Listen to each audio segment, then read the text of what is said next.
L'exorciste, ça vous parle? Where's Reagan? In here with us. Ce film mythique de 1973 raconte comment un prêtre est appelé au secours d'une petite fille possédée par le démon. Ce film a marqué des générations et des générations et a fait de l'exorcisme un thème à succès à Hollywood, mais aussi un thème fantasmé et controversé. Alors l'exorcisme, c'est quoi au juste? Il s'agit d'un rituel religieux destiné à expulser le démon d'une personne, d'un objet ou d'un lieu dont il a pris possession, Lucifer, Satan, le diable, bref, autant de petits noms que l'on donne au mal. Et figurez-vous qu'en France, ces chasseurs de démons professionnels vont se regrouper à Lyon fin janvier pour une réunion qui a lieu tous les 2 ans. Eux, ce sont les prêtres exorcistes de l'Église catholique. Parmi eux, il y a le père Osnay qui réside dans la Sarthe, à côté du Mans. Il y a à peu près 90 diocèses en France. Dans chaque diocèse, il y a un service de l'exorcisme avec un ou plusieurs prêtres exorcistes. L'exorciste diocésain est nommé par l'évêque, choisi par l'évêque. Moi, j'ai été nommé en 2009, donc ça commence à faire un temps assez long. Aujourd'hui, ils sont donc une centaine de prêtres exorcistes dans l'Église catholique en France. C'est beaucoup plus qu'il y a 20 ou 30 ans. Bon, cela reste moins qu'en Italie, les champions de l'exorcisme, où il y aurait environ 400 prêtres spécialisés sur ce sujet. En tout cas, la demande est réelle. Le père Osner reçoit environ 200 demandes par an. D'ailleurs, en France, selon une enquête Ipsos datant de 2023, 25% des Français croient à l'existence du diable. Mais alors, qui sont ces personnes qui demandent à être exorcisées? Les personnes viennent d'elles-mêmes, elles téléphonent. On reçoit des gens qui sont croyants, qui sont pratiquants, qui ne sont pas croyants ni pratiquants, des hommes, des femmes, des personnes, des enfants avec leur famille quelquefois, des jeunes. Les personnes sont marquées par un taux anormalement élevé d'échecs, de difficultés dans tous les domaines de leur vie. Ça peut prendre la forme effectivement de phénomènes paranormaux, auditifs, visuels, olfactifs, tactiles. Ils sentent des odeurs pestilentielles, par exemple. Ils ont des visions de formes noires qui traversent la pièce. Quelqu'un qui sent marcher au grenier.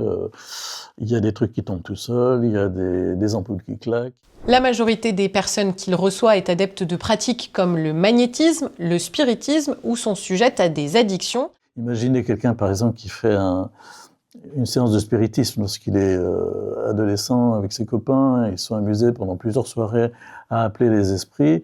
Ils peuvent avoir ensuite des conséquences assez difficiles dans leur vie et qui surviennent assez longtemps après. Mais c'est pas tombé dans l'oreille d'un sourd quand on a appelé les esprits diaboliques. Les cas de possession qu'il estime réels sont rares, seulement 3 à 5% des rendez-vous selon lui. Le prêtre réalise alors l'exorcisme qui est indiqué dans ce livre. Il lui est donné par l'évêque et il doit respecter une chronologie très précise. Cela passe par l'aspersion d'eau bénite, la lecture d'un psaume, puis d'un évangile.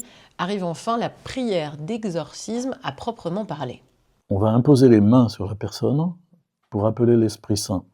Donc cette imposition des mains se fait en silence. Et ensuite on entre dans l'exorcisme avec ce qu'on appelle l'exsufflation, qui est le fait qu'on souffle en direction de la personne pour chasser les esprits mauvais. Puis il va y avoir 2 prières qui vont être faites. Une première prière qui est déprécative, où on demande à Dieu de libérer la personne. Puis ensuite une prière impérative où on s'adresse directement au démon pour le chasser et lui demander de partir. À partir de ce moment-là, on est dans un combat spirituel où quelquefois la personne peut être agitée, quelquefois ça peut être très sonore, les personnes se mettent à hurler, ou le démon peut parler à travers la personne en disant « non, je partirai pas, non, elle m'appartient ».